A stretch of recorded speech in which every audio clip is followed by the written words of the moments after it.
Hello my dears, നമുക്ക് ഇന്ന് 10ാം ക്ലാസ്സിലെ സമാന്തര ശ്രേണിയും ബീജഗണിതവും എന്ന പാഠത്തിലെ പേജ് നമ്പർ 63-ലെ 5ാമത്തെ ചോദ്യം നോക്കാം. എന്താണ് ചോദ്യം? 4, 7, 10 എന്ന സമാന്തര ശ്രേണിയിലെ പദങ്ങളുടെ എല്ലാം വർഗങ്ങൾ ഈ ശ്രേണിയിൽ തന്നെ ഉണ്ട് എന്ന് തെളിയിക്കുക. അപ്പോൾ നമുക്ക് ശ്രേണി തന്നിട്ടുണ്ട് 4, 7, 10 ഇങ്ങനെ പോണ ഒരു ശ്രേണി. അപ്പോൾ നമ്മൾ എന്താ തെളിയിക്കേണ്ടത്? ഈ ശ്രേണിയിലെ വർഗങ്ങൾ എന്ന് പറയാൻ എന്താ? 4ന്റെ വർഗം എന്ന് പറഞ്ഞാൽ 4നെ അതേ നമ്പർ കൊണ്ട് തന്നെ ഇൻറ്റു ചെയ്യുക. അപ്പോൾ 16. ഇനി 7ന്റെ വർഗം എന്താണ്? 7 7 49. ഇനി 10ന്റെ വർഗം എന്താണ്? 10 × 10 100. അപ്പോൾ ഇതിൻ്റെ വർഗങ്ങളാണ് ഈ ശ്രേണിയുടെ വർഗങ്ങൾ വരുന്ന ശ്രേണിയാണ് ഇത്.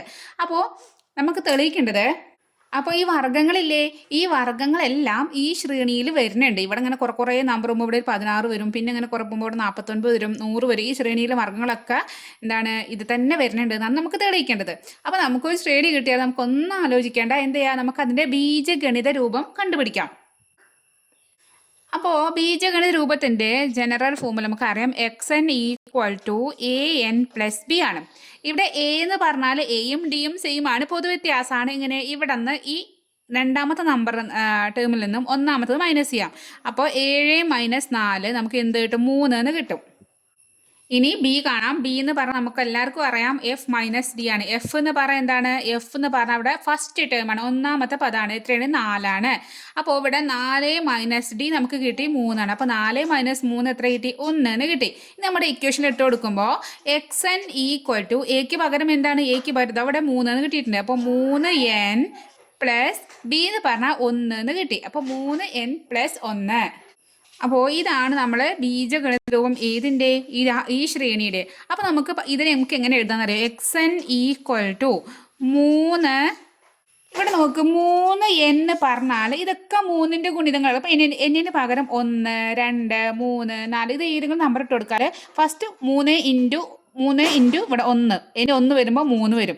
ഇനി എന്നിന് 2 എടുക്കുമ്പോൾ 3 × 2 6 വരും. എന്നിന് 3 കൊടുക്കുമ്പോൾ 3 × 3 9 വരും. ഇതൊക്കെ എന്താണ്? 3ന്റെ ഗുണിതങ്ങളാണ്, അല്ലെങ്കിൽ 3ന്റെ ഗുണന പട്ടികയിൽ വരുന്ന നമ്പേഴ്സാണ് അല്ലേ? അപ്പോൾ 3ന്റെ ഗുണന പട്ടികയിൽ വരുന്ന നമ്പറാണ് നമുക്ക് പറയാം. അതൊക്കെ 3ന്റെ ഗുണിതങ്ങളാണെന്ന് പറയാം. അപ്പോൾ 3 എന്നുള്ളത് എന്താണ്? 3ന്റെ ഗുണിതങ്ങളല്ലേ? അപ്പോൾ നമുക്ക് എഴുതാം 3ന്റെ ഗുണിതം, പിന്നെ അതിൻ്റെ കൂടെ ഒന്നും കൂടി കൂട്ടുക. ഇതാണ് നമ്മളെ xn നമുക്ക് കിട്ടിയത്. xn എന്തായിട്ടത്? xn പറഞ്ഞാൽ 3ന്റെ ഗുണിതം അതിൻ്റെ കൂടെ 1 കൂട്ടിയതാണ് കിട്ടിയത്. ഇനി നമുക്ക് എന്ത് ചെയ്യണം? നമുക്ക് ഇതിൻ്റെ വർഗം, അതായത് വർഗത്തിൻ്റെ എന്ത് ചെയ്യണം? ബീജഗണിത രൂപം കാണണം. എന്നിട്ട് ഇവരും അയാളും ഇപ്പം നമ്മൾ കണ്ടുപിടിക്കാൻ പോണ വർഗത്തിൻ്റെ ബീജഗണിത രൂപവും ഇതും തമ്മിൽ വല്ല ബന്ധമുണ്ടോ എന്ന് നോക്കിയിട്ട് നമുക്ക് മനസ്സിലാക്കാം. ശ്രേണിയിൽ വരുന്നുണ്ടോ ഇല്ലേ നമുക്ക് നോക്കാം. അപ്പോൾ വർഗം കാണാം. അപ്പോൾ ഈ ശ്രേണിയുടെ വർഗം കാണാൻ വേണ്ടിയിട്ട് നമുക്ക് എന്ത് ചെയ്യാം? നമുക്കറിയാം ഈ ശ്രേണിയിൽ നമുക്ക് കിട്ടിയിട്ടുണ്ട് xn =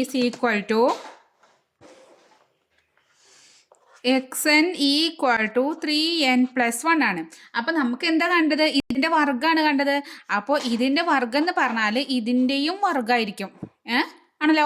അപ്പോൾ ഇനി നോക്ക്, 3n + 1² ഇങ്ങനെ വന്നാൽ ചാടിക്കറി ആദ്യത്തെ റൂള് പറഞ്ഞാൽ ഇങ്ങനെ ഇടുമ്പോൾ ബ്രാക്കറ്റ് ഇടണം. കാരണം ഇവിടെ 2 ടേം ഉണ്ട്, 1 2 2. അപ്പോൾ നമുക്ക് ബ്രാക്കറ്റ് ഇടാതെ എങ്ങാനും നിങ്ങൾ 3n + 1² എന്നിട്ടാൽ നിങ്ങൾക്ക് തെറ്റിപ്പോകും. അറിയാത്തവർക്ക് വേണ്ടിയാണ്, ബേസ് അറിയാത്തവർക്ക് വേണ്ടിയാണ് ഏറ്റവും സിമ്പിളായിട്ട് പറയുന്നത് കേട്ടോ. അപ്പോൾ എപ്പോഴും ഈ ബ്രാക്കറ്റ് മറക്കാൻ പാടില്ല. ഇനി ചിലവർ എന്ത് ചെയ്യോ? ഈ 3n സ്ക്വയർ എടുക്കും, 1 സ്ക്വയർ എടുക്കും. അപ്പോൾ 3n² + 1² എന്നാവും. അങ്ങനെ ചെയ്താലും എന്താണ്? തെറ്റാണ്. ഇങ്ങനെ കാണുമ്പോൾ നിങ്ങൾ പണ്ട് പഠിച്ച ഒരു കാര്യം നിങ്ങളുടെ മനസ്സിലേക്ക് ഓർമ്മ വരണം. പലർക്കും അത് ഇഷ്ടമല്ല, പക്ഷെ ഇഷ്ടമല്ലെങ്കിലും നമ്മൾക്ക് പഠിച്ചിട്ടേ പറ്റൂ. അതെന്താണെന്ന് അറിയോ? ഇത് എന്ത് ഫോമിലാണ്? ഇവിടെ ഒരു ടേം, ഒരു പ്ലസ്, ഇവിടെ ഒരു ടേം, ഇവിടെ ഒരു നമ്പർ. ഈ 3 എണ്ണർ 2 നമ്പറായിട്ട് കൂട്ടുണ്ടാവും. 3 എണ്ണർ ഗുണിക്കുമ്പോൾ എന്നിന് ഒരു നമ്പർ കൊടുക്കും, എന്നിന് 2 കൊടുക്കും. 3 × 2 6 ആയി. അപ്പോൾ 6 + 1 ആയി. എപ്പോഴും ഇത് 2 ടേമാണ്. പ്ലസ് കൊണ്ട് ഒരു പദം, ഇതൊരു പദം, 2 പദങ്ങളല്ലേ? ആ 2 പദങ്ങളുടെ സ്ക്വയർ ചെയ്തിരിക്കണം. അപ്പോൾ അത് ഏതിനോട് തുല്യമാണ്? a + b (2). എങ്ങാനും ഇവിടെ മൈനസ് ആണെങ്കിൽ ഇവിടെ a - b (2) ആണ് വരേണ്ടിയിരുന്നത്. ഇവിടെ നമുക്ക് ഇവിടെ പ്ലസ് വന്നതുകൊണ്ട് a + b (2) വന്നു. ഈ a + b (2) എന്നുള്ള ഫോമുല ഇത് നമ്മൾ പഠിച്ചിട്ടുണ്ട്. എന്താണ് പഠിച്ചിരിക്കുന്നത്? a² + 2ab + ബിൻ്റെ വർഗ്ഗം. ഇയാളുടെയും വർഗ്ഗങ്ങൾ അപ്പുറത്തും ഇപ്പുറത്തും. പിന്നെ 2 × ab, ഇവിടെ എയും ബിയും 2 അല്ലേ? അപ്പോൾ 2ab, 2ab, എൻ്റെ വർഗ്ഗം + 2ab + ബിൻ്റെ വർഗ്ഗം. ഓക്കെ. അപ്പോൾ ഇത് നമ്മൾ പഠിച്ചിട്ടുണ്ട്. ഇത് പഠിപ്പിക്കേണ്ട സമയമല്ല. ഇനി എങ്ങാനും കിട്ടണമെങ്കിൽ A+B ചെയ്തിട്ട് ഓരോന്ന് ഇങ്ങനെ ഇൻറ്റു ചെയ്തിട്ട് നമുക്ക് അതും കിട്ടും കേട്ടോ. അതിനേക്കാളും ഇതങ്ങ് എടുക്കാൻ പഠിച്ചു വെക്കുക. ഇവിടെ മൈനസ് ആണെങ്കിൽ A² മൈനസ് ആവും.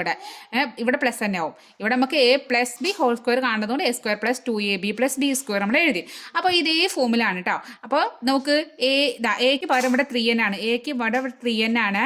ബിക്ക് പകരം 1 ആണ്. നോക്ക്, എൻ്റെ ഈ സ്ഥാനത്ത് ഇവിടെ 3n ആണ്. പിന്നെ പ്ലസ്, ഇവിടെയും പ്ലസ്, പിന്നെ 1ന് പകരം ബി. അപ്പോൾ എ പകരം 3n, ബി. അപ്പോൾ നമുക്ക് എന്ത് ചെയ്യാം? ഇനി ഇതേപോലെ എക്ക് പകരം 3n അല്ലേ? അപ്പോൾ A² എന്ന് പറയാൻ എന്ത് വരും?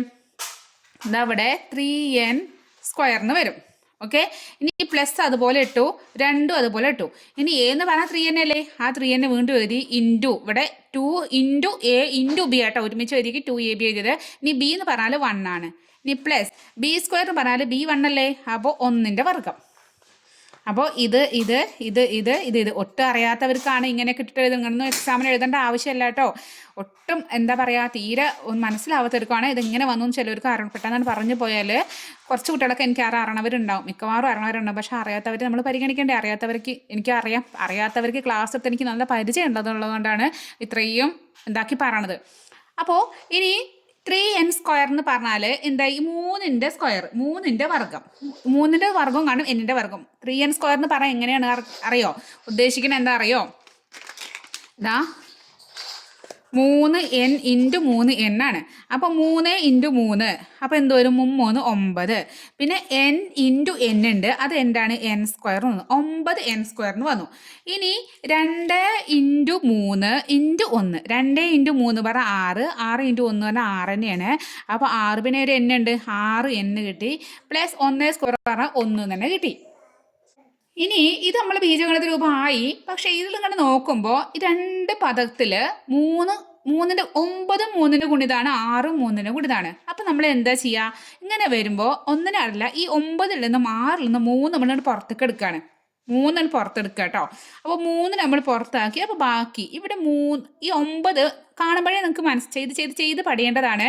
ഈ 9നെയും 6നെയും കാണുമ്പോഴേ അറിയാം അത് 3ന്റെ ഗുണന പട്ടികയിൽ വരുന്ന 2 നമ്പേഴ്സാണ്.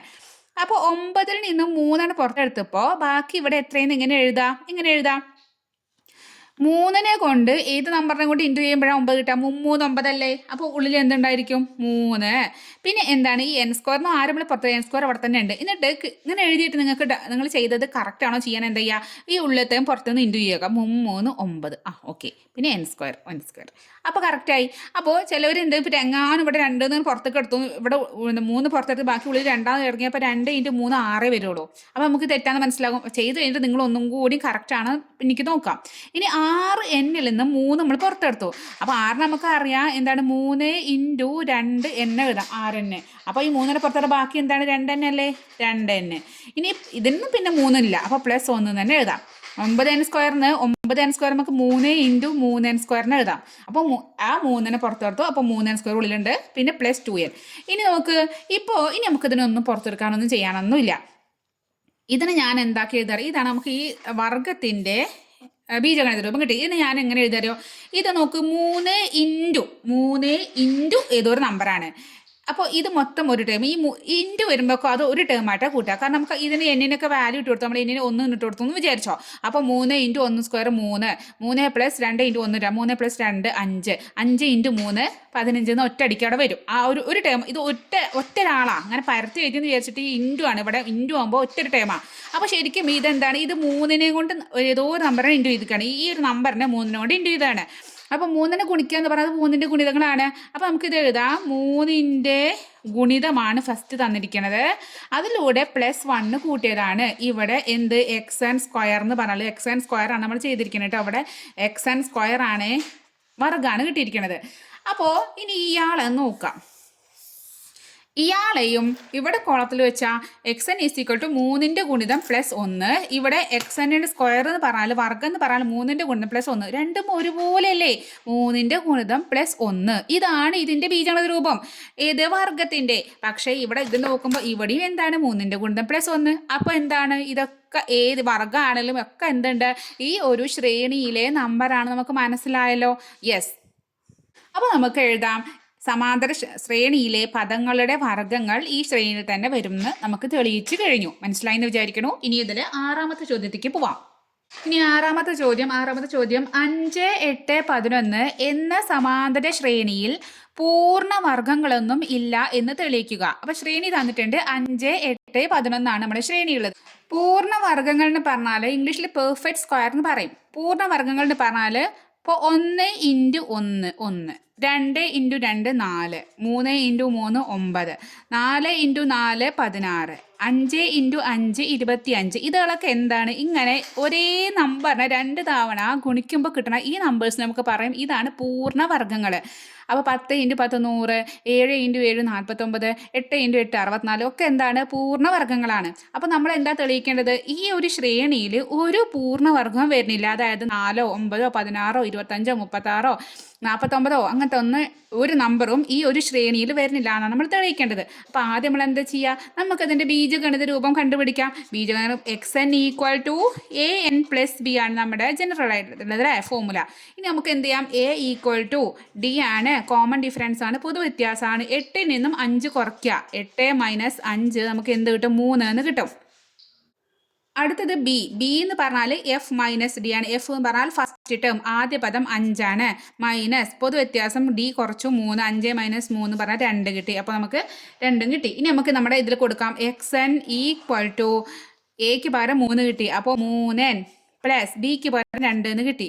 അപ്പോൾ നമ്മൾ ബീജഗണിത രൂപം ഇവിടെ റെഡി ആയിട്ടുണ്ട്. തൊട്ട് മുന്നിലുള്ള ക്വസ്റ്റ്യൻ നമ്മൾ ചെയ്ത പോലെ തന്നെ ഇവിടെ നമുക്ക് ഇത് എന്താ കിട്ടി? 3ന്റെ ഗുണിതം അതിൻ്റെ കൂടെ 2 കൂട്ടി അല്ലേ? 3ന്റെ ഗുണിതം +2 അല്ലേ? 3ന്റെ ഗുണിതാണ് ഇത്, +2 ആണ്. അപ്പം നമുക്ക് അതും കൂടി എഴുതി വയ്ക്കാം. ഇനി നമുക്കിവിടെ പൂർണ്ണവർഗ്ഗങ്ങൾ ഉണ്ടോ എന്ന് അറിയാൻ വേണ്ടിയിട്ട് നമുക്ക് എന്ത് ചെയ്യാം? ഇതിൻ്റെ വർഗ്ഗം കണ്ടുനോക്കാം. അപ്പോൾ നമുക്ക് ഈ ജനറൽ ഫോർമുല ഇതാണ്, ഇതിൻ്റെ നമുക്ക് വർഗ്ഗം കണ്ടുനോക്കാം. അപ്പോൾ xnൻ്റെ നമുക്ക് ഇതിൻ്റെ വർഗ്ഗം xn വർഗ്ഗം എന്ന് പറഞ്ഞാൽ 3n + 2 ആണ്. അതിൻ്റെ വർഗ്ഗം നമ്മൾ കാണുകയാണ്. നേരത്തെ പോലെ തന്നെ ഇത് ഏത് ഫോമുലാണ്? a + b ഹോൾ ഫോമുല ആണ്. അത് നമുക്ക് പറയാം എന്റെ വർഗ്ഗം +2ab + bന്റെ വർഗ്ഗമാണെന്ന് നമുക്ക് അറിയാം. ഇതിങ്ങനെ കാണാതെ പഠിക്കണം. ഇവിടെ എക്ക് പകരം ഇവിടെ എന്താണ്? 3n ആണ്, 3n ആണ്. ബിക്ക് പകരം ഇവിടെ 2 ആണ്. അപ്പോൾ നമുക്ക് ഇതിലിട്ട് കൊടുക്കാം. a സ്ക്വയർ ആണ്. അപ്പോൾ എന്ത് വന്നു? 3n whole square +2. അതുപോലെ ഇത് a പറഞ്ഞാൽ 3n ആണ്, 3n ഇൻറ്റു ബി എന്ന് പറഞ്ഞാൽ ഇവിടെ 2 ആണ്, പ്ലസ് ബിൻ്റെ വർഗ്ഗം എന്ന് പറഞ്ഞാൽ 2ന്റെ വർഗ്ഗം, 2 സ്ക്വയറിന് എഴുതി. ഇനി 3n² എന്ന് പറയും. 3nൻ്റെ ഇത് വർഗ്ഗം എന്ന് പറഞ്ഞാൽ എന്താണ്? 3n × 3n ആണ്. ഒറ്റയ്ക്ക് എഴുതാൻ അറിയാത്തവർ ഇങ്ങനെ തന്നെ എഴുതണം. അപ്പോൾ 3 × 3 9, n × n n², എന്നിൻ്റെ വർഗ്ഗം +2 × 3 × 2, 2 × 3 23 6, പിന്നെ 6 × 2 6 × 2 എത്രയാണ്? 12. അപ്പോൾ 12, പിന്നെ എന്നിനെ മറക്കാൻ പാടില്ല, n +2ന്റെ സ്ക്വയർ പറയാൻ 2 × 2 4 ആണ്. അപ്പോൾ നമുക്ക് ഇങ്ങനെ കിട്ടി. അപ്പോൾ നമ്മൾ നേരത്തെ ചെയ്തപ്പോൾ ഇത് 9ന്റെ 9ഉം 12ഉം എന്താണ്? 3ന്റെ ഗുണിതം നമുക്കറിയാം. 4 ആണെങ്കിലോ അത് 3ന്റെ ഗുണിതാണോ? അല്ല അല്ലേ?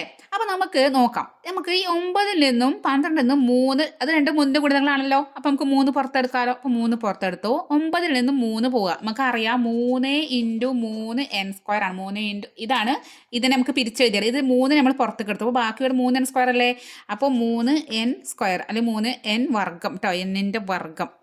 ഇനി പ്ലസ് 12n നമുക്ക് എങ്ങനെ എഴുതാം? 3 × 4n എഴുതിക്കൂടെ? അപ്പോൾ 3 4 12. അപ്പോൾ ഇത് 3 പുറത്തത് ബാക്കി ആരുണ്ടാവുക? 4n ഉണ്ടാവും. ഇനി ബ്രാക്കറ്റ് ഒന്ന് ക്ലോസ് ചെയ്യുക. +4 ഇവിടെ ഉണ്ട്, +4 ഇവിടെ ഉണ്ട്. ഇനി നമുക്ക് വേണമെങ്കിൽ 4നെ 3 + 1 ആക്കിയിട്ട് അതിന് ഈ പദം ഒന്നും കൂടി നിങ്ങൾക്ക് മനസ്സിലാവില്ല വിചാരിച്ചിട്ടാണ്. ഇങ്ങനെ മതി, എന്നാലും നമുക്ക് കിട്ടും. ഇപ്പം നമുക്ക് എന്താ കിട്ടിയത്? ഇത് 3 പിന്നെ ഇൻറ്റു ഇതൊരു നമ്പറാണ്. അപ്പോൾ 3ന്റെ ഗുണിതം +4 ആണ്. അപ്പോൾ നമുക്ക് ഇത് xn വർഗ്ഗം കേട്ടോ. അപ്പോൾ xn² നമുക്ക് എന്ത് കിട്ടി? 3ന്റെ ഗുണിതം +4 കിട്ടി. കുളത്തിട്ടിട്ട് മനസ്സിലാക്കാൻ വേണ്ടിയിട്ടാണ്. അപ്പോൾ നേരത്തെ നമുക്ക് xn ആണ്, നമുക്ക് 3ന്റെ ഗുണിതം +2 ആണ് കിട്ടിയത്. പക്ഷേ ഇവിടെ 3ന്റെ ഗുണിതം +4 ആണ്. രണ്ടും ഒരുപോലെ ആണോ? അവിടെ 2 ആണ്, ഇവിടെ 4 ആണ്. രണ്ടും ഒരേപോലെ 3ന്റെ ഗുണിതം +2 തന്നെ ഇവിടെ കിട്ടിയിട്ടെങ്കിൽ നമുക്ക് പറയാം ഇതിൻ്റെ പൂർണ്ണവർഗ്ഗങ്ങൾ ഇവിടെ വരുന്നുണ്ടെന്ന് പറയാം. പക്ഷേ ഇവിടെ രണ്ടും ഒരേപോലെ അല്ല കിട്ടിയത്. അവിടെ 3ന്റെ ഗുണിതം +2 ആണെങ്കിൽ ഇവിടെ 3ന്റെ ഗുണിതം +4 ആണ് കിട്ടിയത്.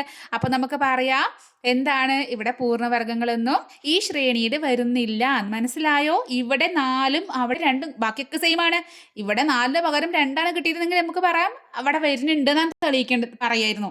പക്ഷേ അവിടെ 2ഉം ഇവിടെ 4ഉം കിട്ടിയത് കൊണ്ട് നമുക്ക് പറയാം എന്താണ് ഈ ഒരു സമാന്തര ശ്രേണിയിൽ പൂർണ്ണവർഗങ്ങൾ വരുന്നില്ല. നിങ്ങൾക്ക് ക്ലാസ് മനസ്സിലായാലും നിങ്ങൾ ഒന്ന് സബ്സ്ക്രൈബ് ചെയ്ത് സപ്പോർട്ട് ചെയ്യണം കേട്ടോ. കുറേ പേര് സബ്സ്ക്രൈബ് ചെയ്യാതെയാണ് കാണുന്നത്. അപ്പോൾ ഒന്ന് സബ്സ്ക്രൈബ് ബട്ടൺ പ്രസ് ചെയ്തിട്ട് കാണണേ. അപ്പോൾ നമുക്കിവിടെ എഴുതാം എക്സ് എൻ നോട്ട് ഈക്വൽ അല്ല, എക്സ് എൻ സ്ക്വയറിനോട് ഈക്വൽ അല്ല, തുല്യമല്ല. അതുകൊണ്ട് നമുക്ക് പറയാം ഈ ശ്രേണിയിൽ പൂർണ്ണവർഗങ്ങളൊന്നും ഇല്ല. നമുക്ക് പറയാം ഈ ശ്രേണിയിൽ പൂർണ്ണവർഗങ്ങൾ ഇല്ല എന്ന് പറയാം. അപ്പോൾ നിങ്ങൾക്ക് ക്ലാസ് മനസ്സിലായി എന്ന് വിചാരിക്കുന്നു. അപ്പോൾ ഇതിൻ്റെ അടുത്ത ഭാഗമായിട്ട് നമുക്ക് അടുത്ത ക്ലാസ്സിൽ കാണാം. Okay, by.